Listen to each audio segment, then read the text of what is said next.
Good evening, friends. The Pharma Duos welcome you to yet another episode of Pharma Duo Talks on a happy Sunday evening. Being a solar eclipse day in the morning, and we are in the evening with the Pharma Duo Talks on regulatory aspects. That is, regulatory aspects in Indian pharma companies. That is going to be the topic of the day. And today we have a wonderful guest from Pfizer who is going to talk about the regulatory affairs. Now, to start with, I invite my another colleague, Dr. Satish Kumar, to give a few words on regulatory affairs. Then we'll invite the guest. Yeah. Good evening. Good evening to all my social media friends and YouTube friends. And it's very nice to meet you in this beautiful evening. Every episode we are dedicating for a specific focus with a specific focus. Last week we had focused on the research aspects, being a research scholar, how to look into the publications and what are the important key points that we have to look around the publication of your findings. All those things we had looked in the last episode.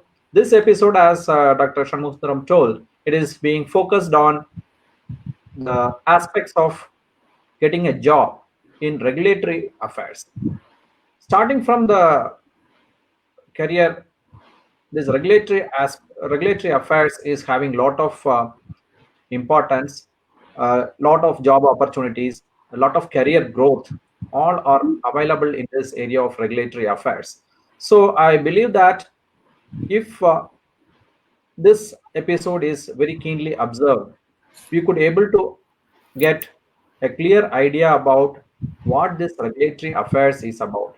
Many people in pharmacy is well aware of various aspects, but except this regulatory affairs. I do not know what is the reason. Maybe our curriculum in the past years are neglecting this regulatory affairs, or maybe it looks a very dry area. We people might not have focused on that too much. I don't know what is the reason it is, but we are little bit away from this regulatory affairs for a past few years. But in the recent days, it is very highly picking up. Many academic institutions had started M.Pharm specialization with regulatory affairs, and students are also very much interested to study this subject. The reason is there are lots of lucrative jobs around this regulatory affairs. This regulatory affairs mainly focuses on how to bring a drug to the market by legal means. Whatever the research we perform in the laboratory, whatever the preclinical studies may be, whatever the clinical studies, there are a lot of other legal aspects required for bringing a drug to the market. So a group of people, in a short, a team works hard enough to bring every molecule into the market in the form of a formulation. So in that direction, we must aware of what is this regulatory affairs, or what happens inside the industry with this regulatory affairs department. So for that, I think that today's guest, Dr. Kamal Raj, will be a very interesting person who is working for more than a decade of time in regulatory affairs. So with these few words, I'm giving over the session to Dr. Shanmugasundaram to carry forward. Yeah, it's time to introduce our guest for the day. That is Dr. Kamal Raj. He is working in regulatory affairs section in Pfizer company, and he is a alumni of Wales. So he was studied his B.Pharm in Wales College of Pharmacy, and when Wales was affiliated to Tamil Nadu MGR University.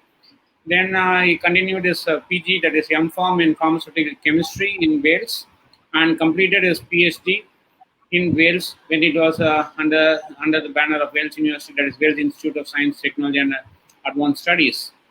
My traveling with Kamal Raj began when he was in fourth year of his B.Pharm. Actually, in 2005, when I joined Wales, he was in the final year student, and from that time itself, I am observing he was a very good student. He used to be doing a lot of research, especially he started his B.Pharm project in pharmacognosy lab. That time we used to interact with him. So later on, he joined pharmaceutical chemistry. I was the HOD in that particular period. So he was doing chemistry under our for 2 years, and he was having a good rapport. And he has completed his PhD under Dr. Vijayanandi, the current HOD of Department of Chemistry and Analysis in Wales Institute of Science and Technology. So apart from this, also, what is his abilities? If you see, means he has done a MPhil and he has done a MBA, and I think he is pursuing a PhD in management studies also. I'm not exactly sure, so I think we can hear it from him. So, and he has been after his college in M-Pharm, and he has joined as in Aspira actually. Now Aspira is taken over by Pfizer. So currently he is continuing in Pfizer as a regulatory affairs section person.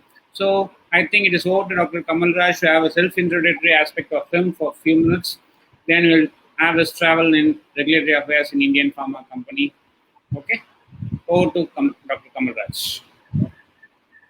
Thank you. Very good afternoon to all, and thanks for the brief introduction as well as bringing back the memories, Dr. Professor Shanmugam. The thing is, like a small correction, I'm part of quality department in Pfizer Pharmaceuticals, not as a regulatory guy. So I started my career after my M-Pharm in clinical research organization. There I worked for a regulatory affairs team. Then when I moved to an Aspira, I just started my career in quality department. I just worked in various departments in Aspras and Pfizer, starting from chemical quality, then from technology transfer, followed by R&D piece, now in quality piece. Now currently I'm leading the audit and inspection readiness for pharmaceutical sciences in India sites. So this is my professional background, and so it's very keen and it's honor to be a guest and to have a talk with you all. So now I invite Dr. Satish to have a few interaction with Dr. Kamal Raj, and after that Kamal Raj is going to present us with a small presentation on regulatory affairs. So now over to Dr. Satish for 1 or 2 questions, then Kamal Raj will be presenting his screen. Yeah, it's very interesting to know your professional background, that you are being with the quality assurance team, and quality assurance team is also very closely working with regulatory affairs its teams. So you may be having a very clear light on that aspect. So how is your entry into the pharmaceutical industry from after completing of B-Pharm or M-Pharm? When you how you entered into the pharmaceutical industry, which is your first job? Please, can you elaborate about it? Yeah.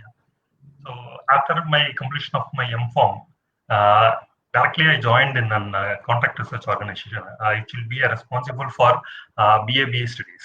So when I complete my M-Pharm, I just got an opportunity nearby the institution, which is closely linked to our college.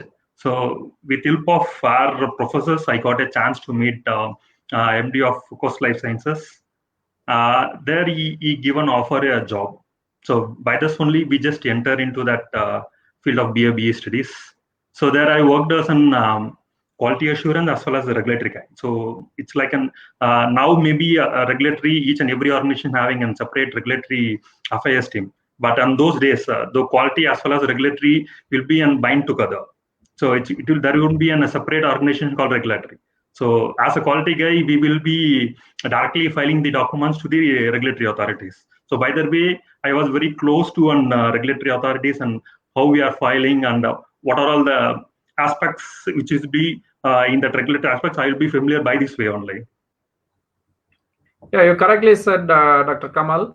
Actually, in olden days, a decade before, there were in companies there is no such department called as regulatory affairs. Usually, this quality assurance and quality control department will take care of this documentation work also.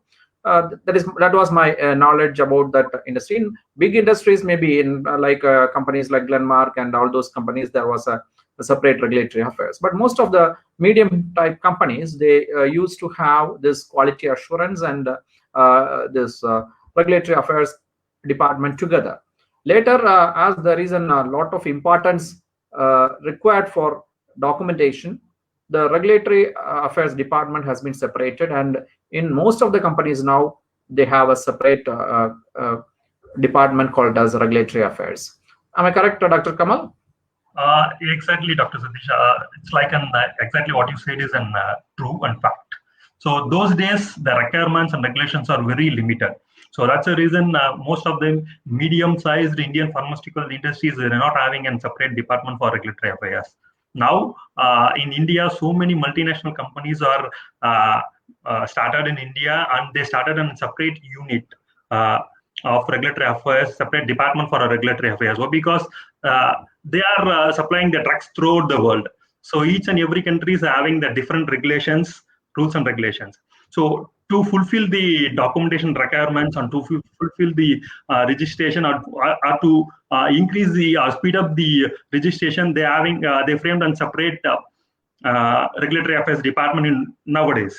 So as I said, still most of the small, medium-sized Indian pharmaceutical companies are running with quality as a regulatory team, and some of the multinational companies are having a separate regulatory affairs team. Yeah, great.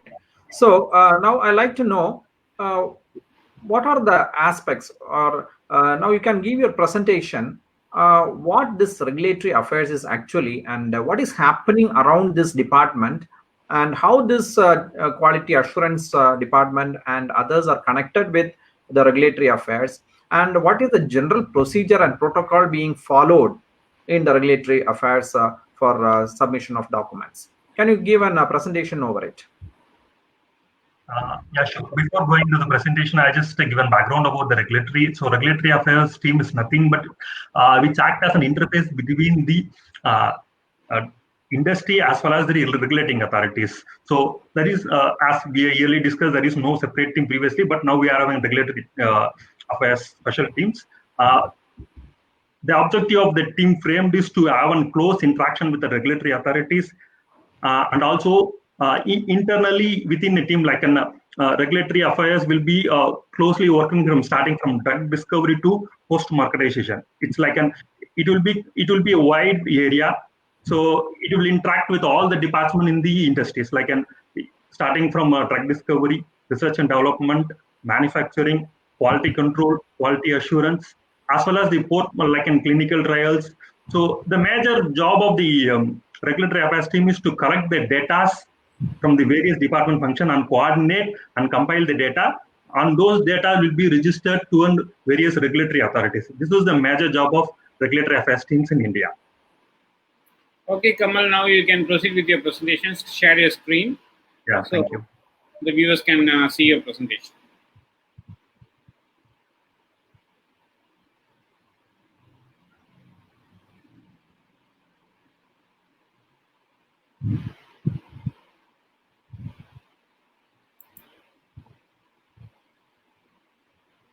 So once again, I just welcome you all for a presentation on regulatory aspects of Indian pharma. So before I enter into this presentation, I just want to convey some of the experience what I have.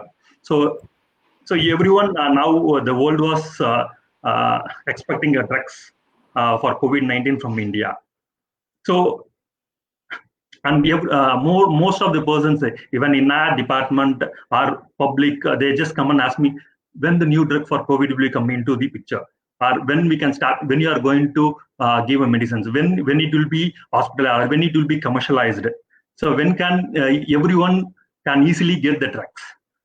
So when Dr. Shanmugha Sundaram asked about to give a presentation on regulatory aspects of Indian pharma, so immediately I accept, and I thought to give a presentation like on how the new drug will be get approved. What are the hurdles behind this to get approved, and what will be the step-by-step process which is involved in this approval process. Another thing, why particularly we just made on the regulatory aspects of Indian pharma is like each and every country will have different regulatory agencies, and they're having their own regulatory rules and regulations. For example, if you consider some US, there is having an US FDA, for UK, MHRA, for Europe, EMA, for Australia, TGA. Like that, each and every country having this own rules and regulation, as well as the regulatory governing bodies. And WHO will be the lead for all this regulatory bodies. So for India particularly, CDSO is the regulatory body. So WHO declares CDSO as a functional. It will be a national regulatory authority for in India. So CDSO is a regulatory authority for Indian pharmaceutical markets. So before going to the what will be the approval process, I just want to share something about an Indian pharmaceutical markets. So everyone knows that today, as on today, the Indian pharmaceutical market is an booming market. So up to March 2020, the market value is like an $13.69 billion. So, but after this COVID situation, the world around the world will expect the drugs from India. Maybe it may get boosted from 13.69 to $20 billion. So growth of the pharmaceutical market is 10 to 13% per year. So this 10 to 13% per year is from last 2019 to 20. Maybe we are expecting another 3% increase because of these COVID situations. So our pharmaceutical market will be the 14th largest in value and 4th largest in volume. So usually our exports will be around 90,050 USD millions, and import will be 22,200 USD millions. So in India, we are having most of more than 100 US FDA approved manufacturing sites. So we are just manufacturing and we are exporting the drugs to various countries and specifically to US. So our total number of manufacturing license issued for Indian market is more than 10,000. So in India, we are having more than 10,000 pharma manufacturing companies.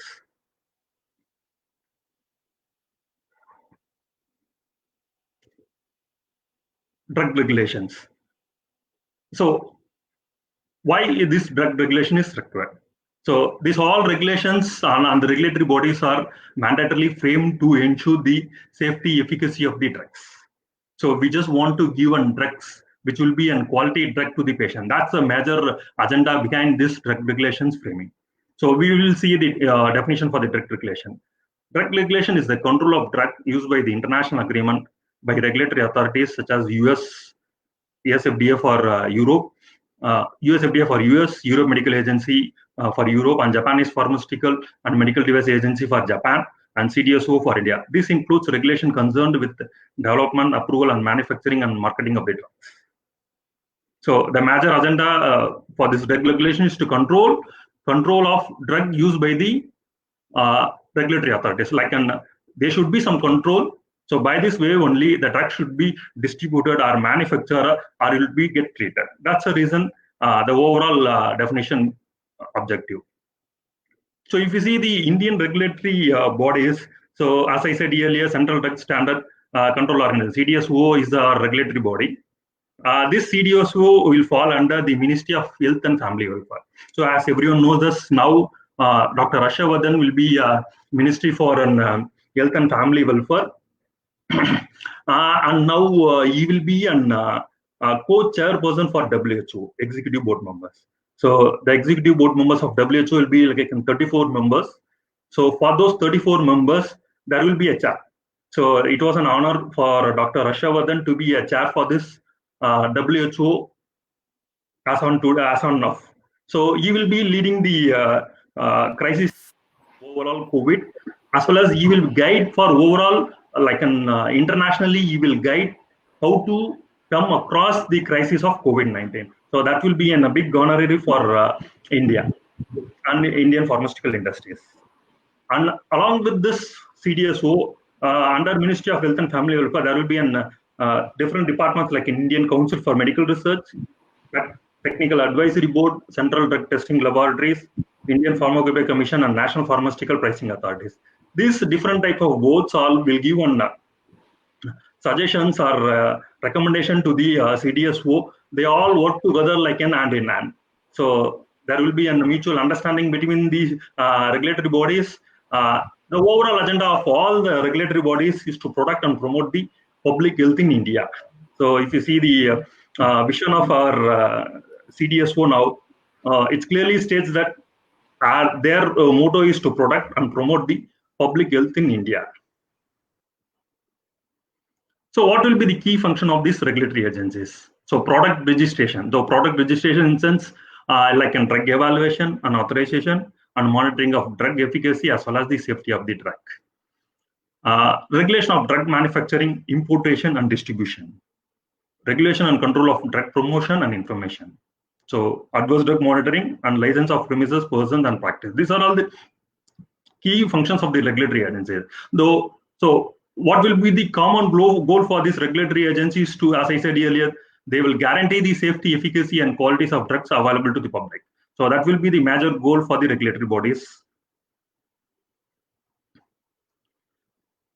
So we've seen that there will be an CDSO. So how it will be work? So it will be binded with like a different legal enhancement to regulate the import and manufacture and sale of the drug. So CDSO is majorly abide with these 5 acts. So one is like a Drug and Cosmetic Acts, Drug and Cosmetic Rule 1945, Drugs and Magic Remedies Act, Drug Price Control Order, and New Drugs and Clinical Trials. So what's meant by Drugs and Cosmetic Acts? So these Drugs and Cosmetic Acts are amended in Parliament in 1940. The major aim of this Drug and Cosmetic Acts is like giving the license to manufacturing of the drugs. So after 1940, the amendment was made in 1945. They introduced the Drugs and Cosmetic Acid rules. So what they made it in Drugs and Cosmetic, they just made an rules and regulation. They framed the 6 schedules. They will be divided. They categorize the drugs. So everything was done during the Drugs and Cosmetic rules in 1945. So what will be the Drugs and Magic Remedies Act in 1954? So as per this Drugs and Magic Remedies Act, they'll control the promotion of drugs by means of an advertisement. So that time they just promote the drug like a magic remedies, or it will be cured in any other way. So the government want to regulate or stop the advertisements and to give only limited information to the public. That will be fine like that. That time the regulatory bodies are thought. That's the reason the Drugs and Magic Remedies Act was passed in the Parliament in 1954.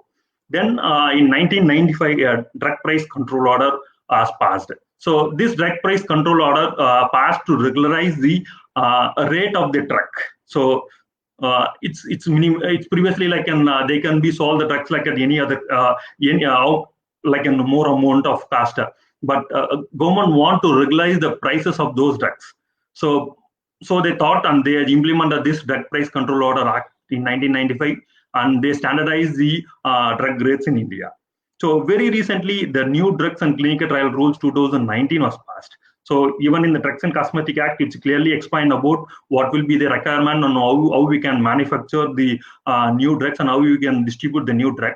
And there will be a small session was amended, and they implemented this new Drugs and Clinical Trial Rule in 2019, which will be a key mantra for now new approval of the drugs. So previously, there won't be much rules there to approve the new drugs or investigational new drugs. There is no rule for how to conduct the clinical trials in India, and there is no rule for how to perform the bioavailability and bioequivalence studies in India. So to control this, the new Drugs and Clinical Trial Rule 2019 was passed, and they clearly says that how the new drug to be get approved, or how it be like a subsequent new drugs to be get approved, or how it be an investigation new drug to be get approved. So they clearly explained everything in the new Drugs and Clinical Trial Rule in 2019. So now we want to see about what will be the governing body. So as I said, the CDSO will be the governing body for this drug. Under Ministry of Health and Family Welfare, there will be a Drug Controller General. Now MS BG Somani. BG Somani is a Drug Controller General as of now for India. Under him only all the new drugs will be get approved. So this was a chart which we explained about the department which will be responsible for approve the drugs. So Drug Controller General will be an lead for the CDSO, and he will be reporting to Dr. Harshavardhan. And this Director General Board will have an Deputy Drug Controller, and under him there will be an Assistant Drug Controller. Under Assistant Drug Controller, there will be a different departments like so many Drug Inspector, Assistant Drug Inspectors, Technical Data Associates, data entry operator and office assistants. So since I just limited with only this acronym, why? Because these are the major governing body for the approval of the new drugs. There will be a different zones and different governing bodies are available in a state to control, starting from drug manufacturing to drug distribution after post-commercialization until monitoring of the drug. So everything will be governed by different zones and different departments under this drug control general. So I'm not just presenting that. I'm just limited with the governing body which can regulate the new drug approvals. So we'll enter into drug approval categories in India. So what are all the drug approval categories in India for the new drug? Especially, it will be categorized under an investigation new drug, or subsequent new drug, or fixed dose combinations. So we'll see one by one what will be the investigation new drug or what will be the new drug. So investigation new drug. So it deals with a new chemical entity which will be tested for applying the evidence of safety and effectiveness in accordance with the regulations. It is a vehicle through a new drug advance into next stage of drug development, that is nothing but clinical trials. So we'll elaborately we'll explain what will be that. So before that, we'll see the definitions of what investigation new drugs or new drugs. Then we'll one by one we'll see how it will get approved. So what will be the definition for the new drugs? The new drug is the National Regulatory Authority reviewed and approved a new pharmaceutical for sale and marketing. New drug approval is responsible to ensure the following. So whether the drug is safe and effective in its proposed use, or when used as a directed, and do the benefits of the following outweigh the risk. Whether the drug proposed labeling appropriate and what should be it contains. Whether the methods used in the manufacturing the drugs and the control used to maintain the drug quality adequate to preserve the drug's identity, strength, quality, and purity. So everything will be ensured when they apply for a new drug approval. Subsequent new drug. Subsequent new drug application contains data which is submitted to an National Regulatory Authority for the review and potential approval of generic drug products. So once approved, an applicant may manufacture and market the generic products to provide a safe, effective, lower cost alternative to the brand name drug it reference.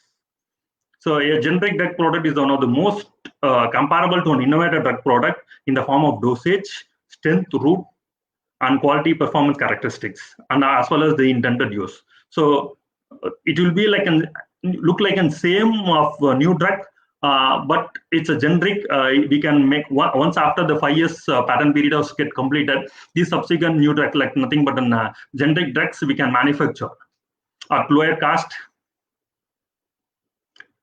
So next category will be in fixed dose combination. So fixed dose combination refers to products containing one or more active ingredients. So this is the special category in an Indian regulatory. So they will they will have a fixed dose combination. So product may contain one or more ingredient used for particular indication. So it can be divided into following groups and data required for approval for marketing. So it may be like one or more active ingredients in new drug, or active ingredients already approved or marketed individually or combined for the first time, are proposed either to change the ratio of active ingredients or to make the new therapeutic claims. So individual active ingredients or the drugs from the same class have been widely used in a particular indication for years. So even if it says a fixed dose combination, they can be divided in those listed categories. So this will be an overall approval process for the drug substance and drug products. So DCGA will be the regulatory authority for approval process of drug substance or drug products. So what need to do? So suppose if I have an own manufacturing plan, I want to manufacture the drug substance or drug product, I want to get an approval. So what I need to do? So I'll start with an applicant. So once I have download the form from the CDSO website, I can submit the application along with request fees to the CDSO.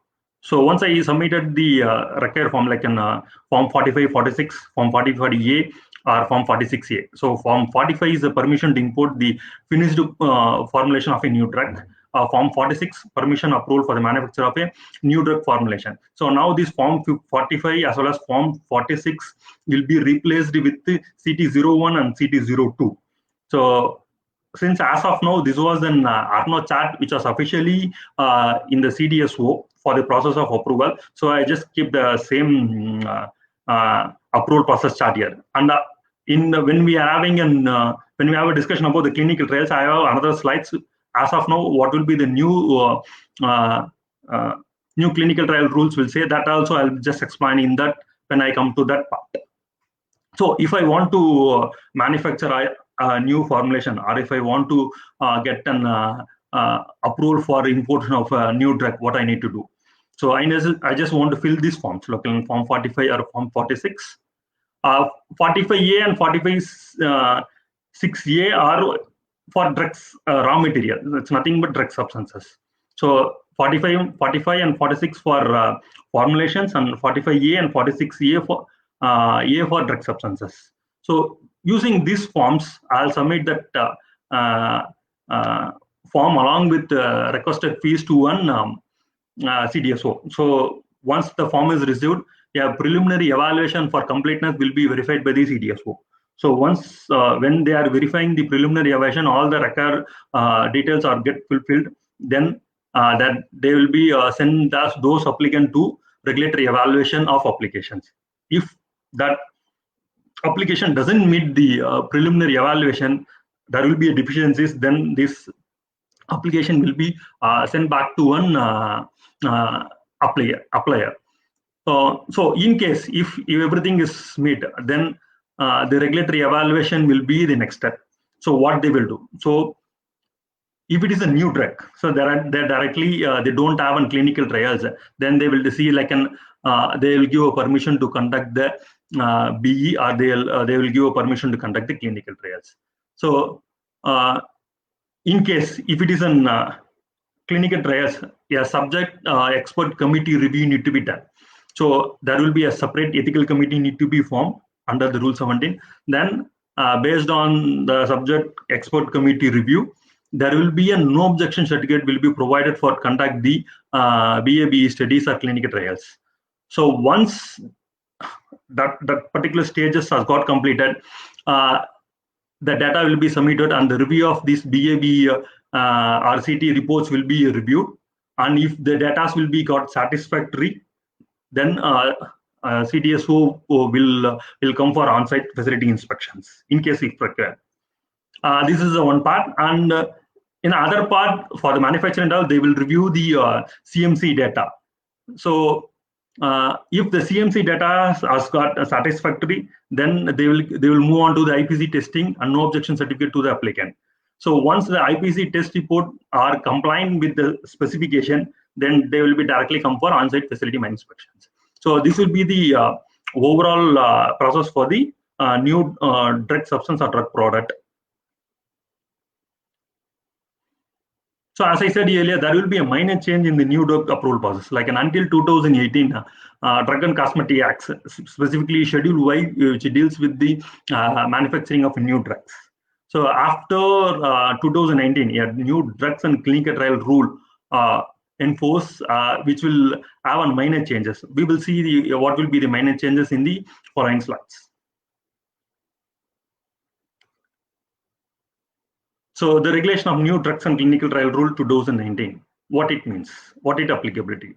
These rules shall apply to all the new drug investigation of new drugs for human use, clinical trials, bioequivalence study, bioavailability study, and regulation of ethics committee relating to clinical trial and biomedical health research. So this specific rule, which will be applicable for all the categories, like starting from new drug to until the biomedical health research.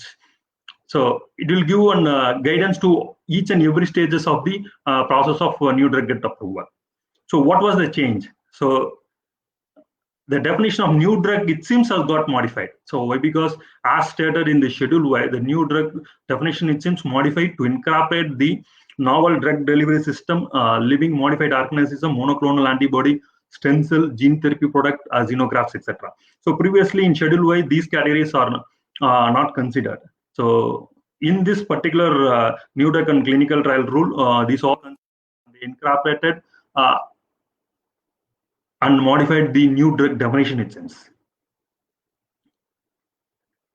What's new in this new drug and clinical trial rules? So they included an academic clinical trial, they included bioavailability study, they included bioequivalence study, biomedical and health research, pharmacovigilance, post-trial assess, and similar biologics. So previously, we don't have much guidance for this specific areas. So now in this drug and clinical rules, they're just given a clear guidance on what will be the forms to be followed, and step-by-step process will be explained under this rule. So what will be the highlights in this? So general principles and practice for clinical trials was introduced.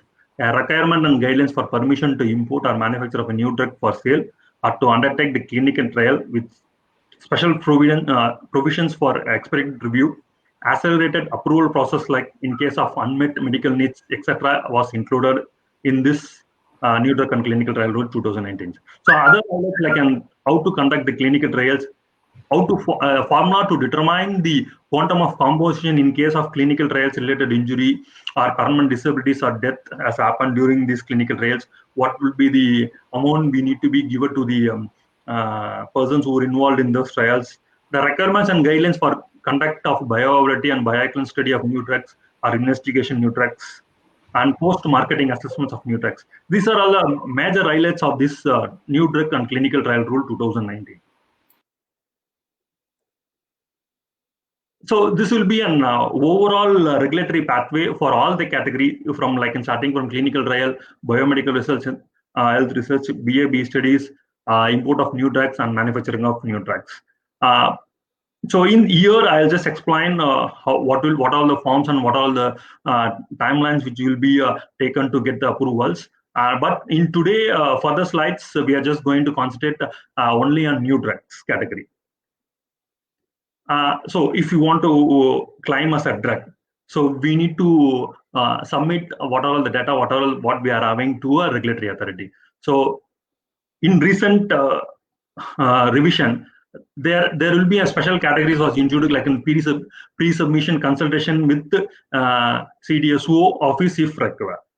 So if you have any doubts how to submit, so pre-submission consultation was provided by our CDSO office, it seems.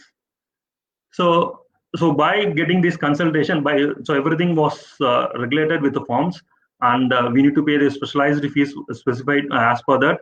As per that, consultation will be provided by our CDSO. Then the form will be get submitted. So once we submit this form, and this submission form will be categorized, or it will be classified or for the evaluation. So whether it may be for a clinical trial, under the clinical trial, they will be review like in 4 category. So if it is a new drug, so application to be submitted in CT04 and approval in CT06. So 90 working day review timeline and 30 working days in case drug is discovered and research in India. So if you submitted a new application, it will be review will be completed within 90 working days. So if you say the drug is discovered and researched in India, so then there will be a reduction timeline like within 30 days, CDSO will review and will give an evaluation report for this particular new drug.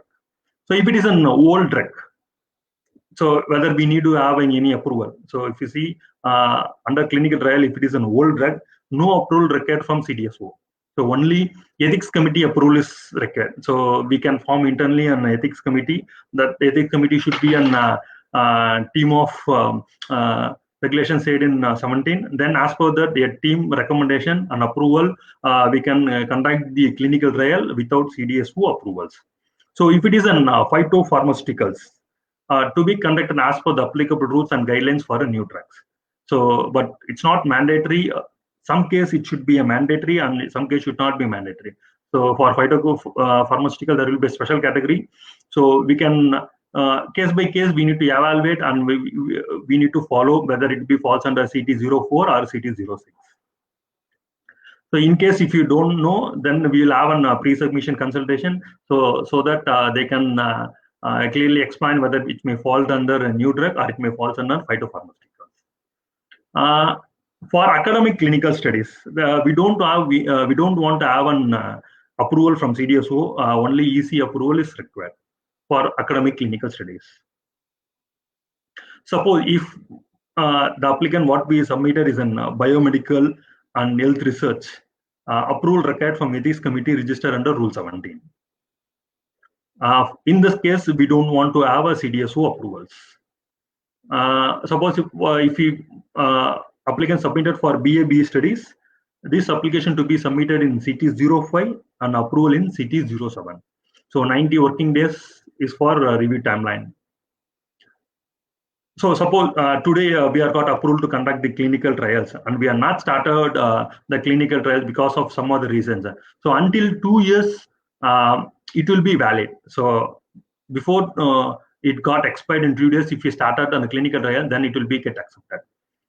If we submitted, then 90 days will be the review timeline for that. Then if you see the import of a new drug, so like a manufacturing of new drug or import of a new drug, it meets the requirement of the local clinical trial waiver. If yes, submit for marketing authorization. If no, apply for clinical trial application first.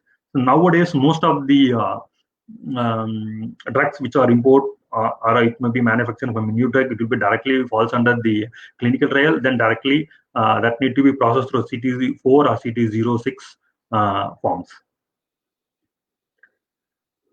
In case for import, the application to be submitted in CT18 and approval in CT19 or CT20, finish formulation review. The review timeline will be 90 working days. For manufacturing, the application submitted in CT21, approval to be granted in CT22 for API and as well as the finished formulation. The timeline for review is 90 working days.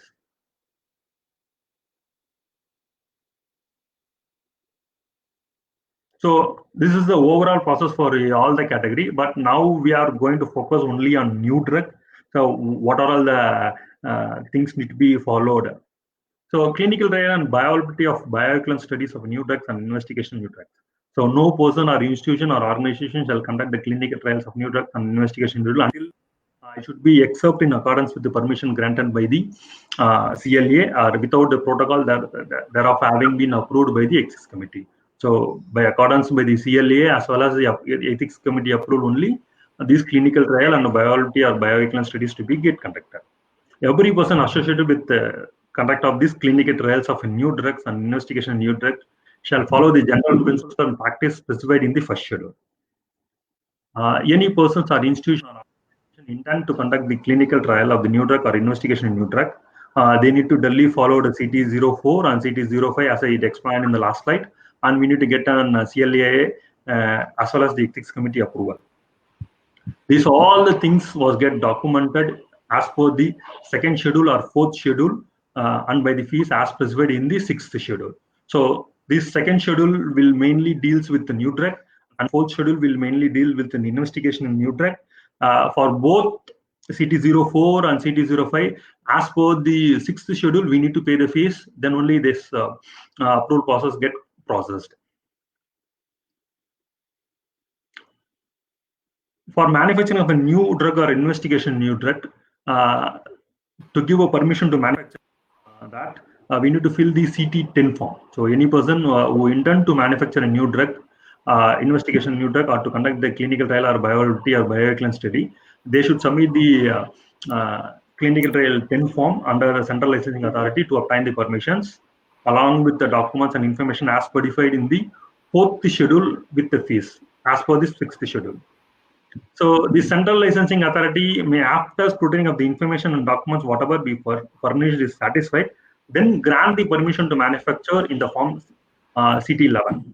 Within the period of 90 days from the date of receipt of its application, if it is not satisfied, reject the application for that reason to be recorded in writing and within a period of 90 days. So if it is not satisfied with the requirements, within the 90 days, they will give a justification and they'll send back to the form. So if it is meet the requirement, as I said, then it will be CT or it need to be manufactured directly.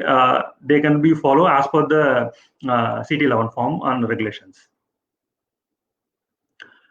So to manufacture, we need to have a license. So after obtaining the permission for manufacturing, the person who holds the permission shall make an applicant for grant of license to manufacture. So we want to manufacture that, we want to have a separate registration form to be submitted, and to get the license to manufacture entity should be registered and to be get licensed to manufacture those drugs. So after obtaining permission, the person who holds the permission shall make an applicant for grant of license to manufacture of a new drug or investigation new drug for clinical trial or by BABE in accordance with the provisions of Drug and Cosmetic Act 1940 and Drugs and Cosmetic Rules 1945. The applicant shall be accommodated by permission in the form of CT11 obtained by the applicant from the Central Licensing Authority or to manufacture a new drug for clinical trial or biology or bioequivalent studies. So there will be a different forms. So to import, we need to have a different filing. To get a license, we should have a separate document, separate forms. And to manufacture, we should have a separate forms to conduct the clinical trials or to conduct the bioavailability study or to conduct the bioequivalent study. There will be a different forms are used. Those forms are clearly explained in the Drug and Cosmetic Rule Amendment as well as the new clinical rule which was implemented very recently in 2019. So there will be a special category. So up to now, what we have said is like a manufacturing of approved new drug. So there will be another category called a manufacture of unapproved new drug for the treatment of patients in government hospital as well as in the government medical institution. So to conduct that also, we should get a permission as well as to get the license or to get the permission to manufacture. We should be get permission from the regulatory authority. Whereas any medical officer of the government hospital or government institution prescribed in a special circumstance want to manufacture a new drug for a patient suffering from any serious or life-threatening diseases, he should be get an approval from the Central Licensing Authority. So it's like they can go ahead to give a clearance and they need to give a written statement. This is a special serious conditions or serious suffering or life-threatening cases. So if you want to treat the patients in this particular life-threatening cases, we need to manufacture this special unapproved new drug. Then Central Licensing Authority will consider those application and they will give a clearance to manufacture this unapproved new drug for treatment of patients in the government hospital and government medical institution. This is a special category and they will give only to the government patients in the treatment of patients in government hospital as well as in the government medical institution. Thus, any manufacturer intend to manufacture a new drug, he shall obtain the concern in a written form, the patient to whom the unapproved new drug has been prescribed or is legal IS, and make an application to Ethics Committee for the government hospital or medical institution, as the case may be, for obtaining a special recommendation for manufacture of such unapproved new drug. So even we will get a license for manufacturing the unapproved new drug.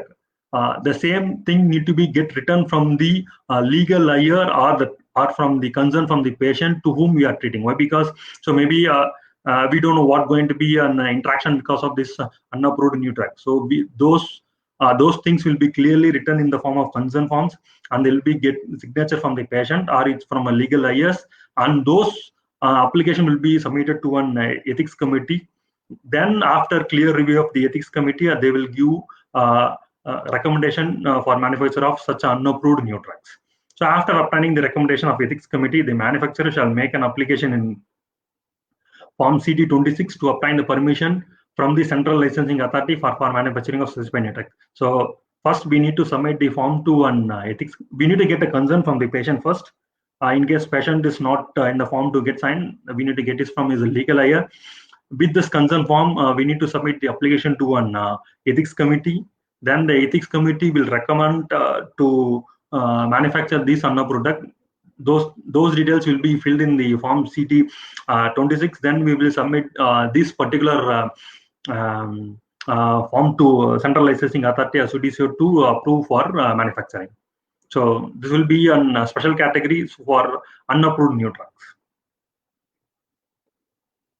So almost we just covered the part like in what will be the new drug or what will be the investigation new drug and what will be the unapproved new drug. So we are just in different categories of approval process and what are the forms to be used and what are the things to be submitted to an CDSO for approval process. So with that, I'm just closing my presentation and it's open for questions. Thank you.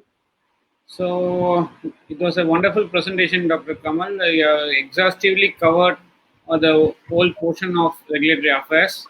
So this shows your experience in the field. So how much your experience? Currently, I'm 13 years of experience in that 2.5 years in a clinical research organization, and after that 10 plus years in the manufacturing of injectables. Okay.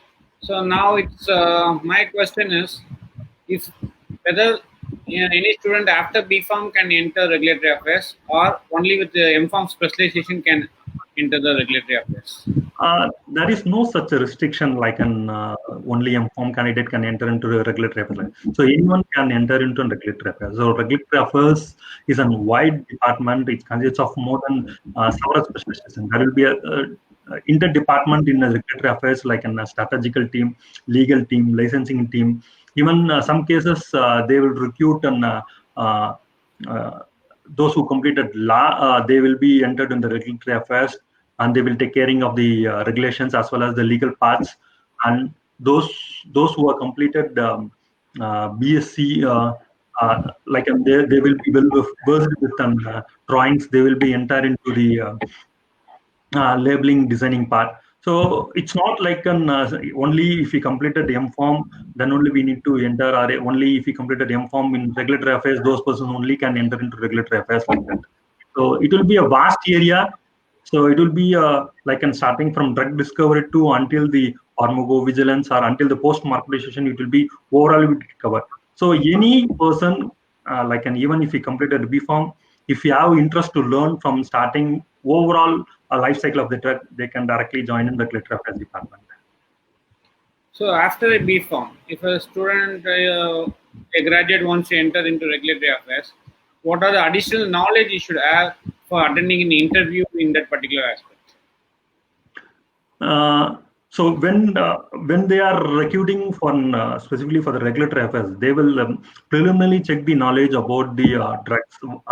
So if you see in BPharm itself, we will cover almost all the aspects of the pharmaceutical industry, like starting from pharmaceutical organic chemistry to until management. Everything will be covered in our BPharm itself. So those who want to have a wide knowledge, so those who want to interest in the subjects and they want to increase their wide knowledge, they can attend the interview. So mostly the rules and regulations will be the preliminary evaluations. So they will ask about the regulatory affairs and what are all the rules and regulations applicable, what will be the documentation involved for this regulatory submissions. These are all the basic category questions will be applicable for the guys who completed the BPharm. If they interested, these are all the preliminary questions. So, Dr. Kamal. Yes, sir. Yes. Dr. Kamal. Shall I put on questions, sir? Yes, sir. Yeah. Actually, when I'm talking to the peoples in regulatory affairs, they used to say there is a lot of things to read and write. So my understanding is it requires a lot of English knowledge, and English fluency and writing skills are a little much required for this regulatory affairs. Is it true? As a person who entered into the this regulatory scheme with pharmaceutical chemistry background or analysis background, how do you feel? And is it required for the students to have an extraordinary English writing and reading skills for entering into this area? So if truly speaking, it's not mandatory to have an full-fledged fluency or communication skills. So since regulatory affairs directly involved, directly interface with the regulatory authority, so they expect there won't be any mistake. That's the only thing it will be get expected. But more than that, it's not like an 100% fluency or 100% communication skill persons only will get entered into regulatory affair. That will be in wrong aspects. So if we have performed some job and if we fulfill the job with an 100% dedication and completeness, I think we can enter into regulatory affairs. That's not a difficult thing. Okay. So what motivated you to shift over from quality assurance to regulatory affairs? As I said earlier, as of now, I'm part of the quality only. So initially, this all regulatory is nothing but it will be like a wide area of people will got. So will get interacted, and from all the several departments, they will collect the data and compile the data, and they will make a strategic guidance to management. This is the part of the regulatory. So we'll be in the part of quality. So what regulatory usually will do, they will give an collecting information from all the various functions, and they will frame a strategy, or in either case from the regulatory authority, they will give an guidance to the industries, like, and this is the guidance, this is the guidance given by the regulatory authority. This is the changes made by the regulatory authorities that need to be get implemented in our industry. So regulatory affairs department will make act like an interface. As I said earlier, it will be an interface department between the regulatory authority as well as an industry. So in industry, there will be different departments. So the regulatory authority will be responsible to coordinate with each and every department, and what all the data they want to submit it for regulatory authority. They will collect those data from the various functions, and they will compile, and they make a full-fledged requirements, and then they submitted those documents to the regulator. This is the major job of regulatory affairs. So there is a question from the audience. I think this is the first time the show's audience is having a question for you. So they are impressed by your presentation, I hope. So the name of the audience is Dr. Vivekanandan Palani. So the question is, for a new drug, if I would like to file a patent, should I file with CDSO first, or what is the procedure? No, I just want the clarity on questions, like it's an individual drug, or it's a patent obtained from the organization. So there will be a different category. Yeah. It's not having live chat actually. The question was posted. So you can answer on whatever aspect.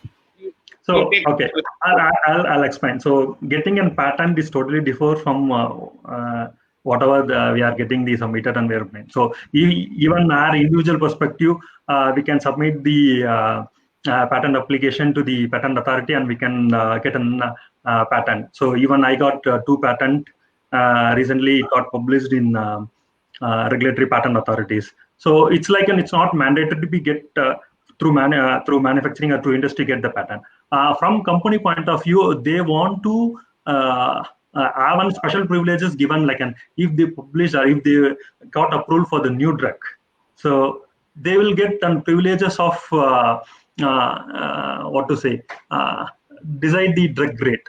It's like if it is a new drug, so for maybe first 2 years or maybe up to 5 years, they will get privileges to decide the price of those drugs, as well as it should not be copied. It's like a generic drug can't be produced in the same. So it will be like a specialized category. They will have a solo patent rights to manufacture those drugs until for 2 years or 5 years. So that's the only differences.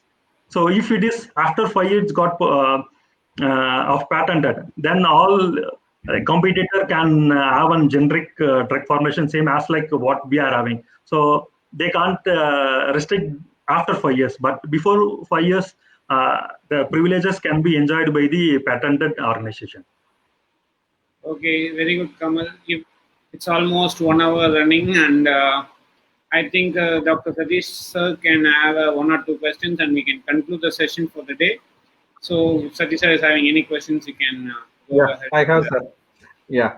Dr. Kamal, how do you feel about the career growth in this regulatory aspect, in regulatory affairs?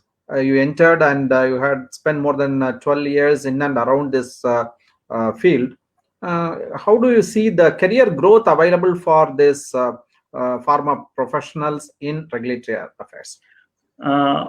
Yes. So career growth wise, it should be like an wide opportunities, and it is an interesting field. So those who want to work with like a wider area. So if you are, in case if you are enter into a quality control, that will be a limiter. Or if you entered in a manufacturing, that should be a got limited. Our purview of I think will be got limited if you entered in one department.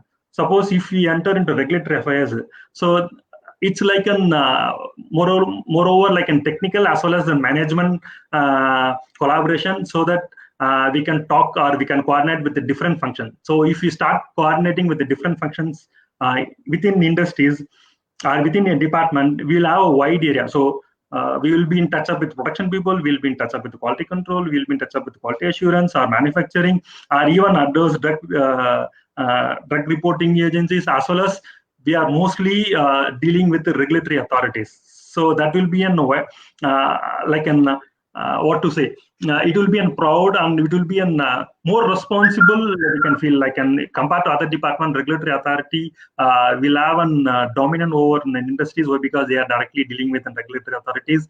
And if any regulatory amendments are made, those amendments will be directly as a strategic wise, it will be through regulatory affairs, it will be implemented in industry. So they allow some upper hands in industries, I feel. It's my personal your experience. Yes, one more question, and it's my last question for you.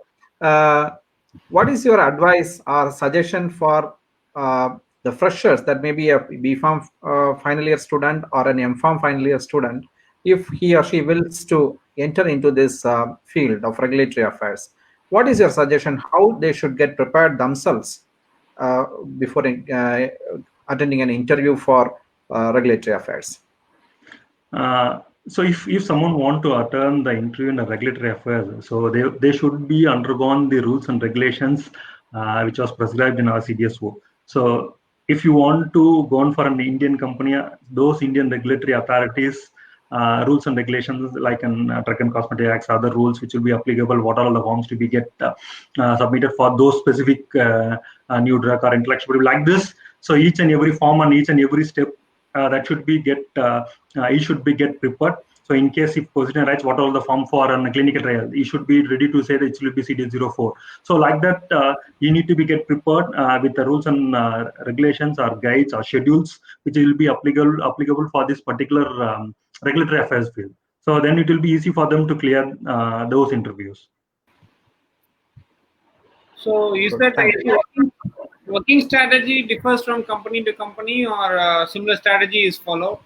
Definitely, the strategy will be differ from organization to organization. So if it is an MNC company, and those MNCs will be specifically focused on exports of those specified countries. So suppose if we are work for an US-based company, so our company will be based on only exports of drugs to their US, then US FDA regulation, rules and regulations should be followed in the particular organization. If they are exposed the drug for an European countries, then EMA regulation to be get followed. If they are forward for an Australia, then TGA Health Canada should be get followed. So it's like an depends upon the organization, as well as it depends upon the nature of the company, that should be get vary from vary. So if it is an Indian manufacturing company, definitely they should follow only CDSO rules and regulations. So like that, it will be vary from different company to company and organization to organization. Like a nature of organization will be get different. Satish sir, can you give the concluding remarks and overall thing for the show? Yeah, sure, sir. It's very much interesting to hear a talk on this regulatory aspects, starting from new drug investigation, INDA, to clinical trials, and what are the regulatory authorities in India, and how to approach them, what are the forms we have to submit. And he had given a wide coverage of this regulatory aspects. And I think it will be very useful for our young generation who are coming up with this interest on regulatory affairs, or they are having a mindset to enter into this regulatory affairs department. So I feel very happy to have you in this evening. And also you practically given a lot of information about this interaction of regulatory department with various other manufacturing departments, or quality assurance, quality control, and all other departments, how they are interacting, and what is the importance of this regulatory affairs department in an industry. We could able to understand very well. And one more thing you very clearly told, or I had understood from your talk, is whenever you go for an interview, it's very important that you should know about the nature of the company, whether it is focusing on multinational market or international market, or a Indian domestic market, which is it focusing on. On that aspect, you should prepare, and you should also have a clear idea about the industry and their focus, so that you can perform more very well, and you could there is a possibility of getting a job get brightened. So once again, I thank you all for making this possibility, this platform possible for discussing various aspects of this regulatory affairs. And I think that the experiences of Dr. Kamal will be very much useful for the upcoming generation, and also who are planning to shift from quality assurance or quality control to regulatory aspects, regulatory affairs department. They will have a very clear idea about this now. Okay, over to Dr. Shanmugasundaram. So the audience who has posted the question, I think, is convinced in the answer, because he has thanked Dr. Kamal for answering his question. So this is the first time we are going simultaneous live in Facebook as well as YouTube. So we tried the YouTube live also simultaneously today. So the audience who has missed opening sessions, they can see continue the video in Facebook later on, and also the YouTube will be posting in Nikit's Egypt Plus channel. So with this note, hoping you to see with a new guest in the next upcoming week with a new topic. So Takda, bye bye, see you, and Pharma Duos are signing off for tonight. Have a great day, great weekend. Bye bye. Bye. See you in the next episode. Bye. Thank you. Bye bye.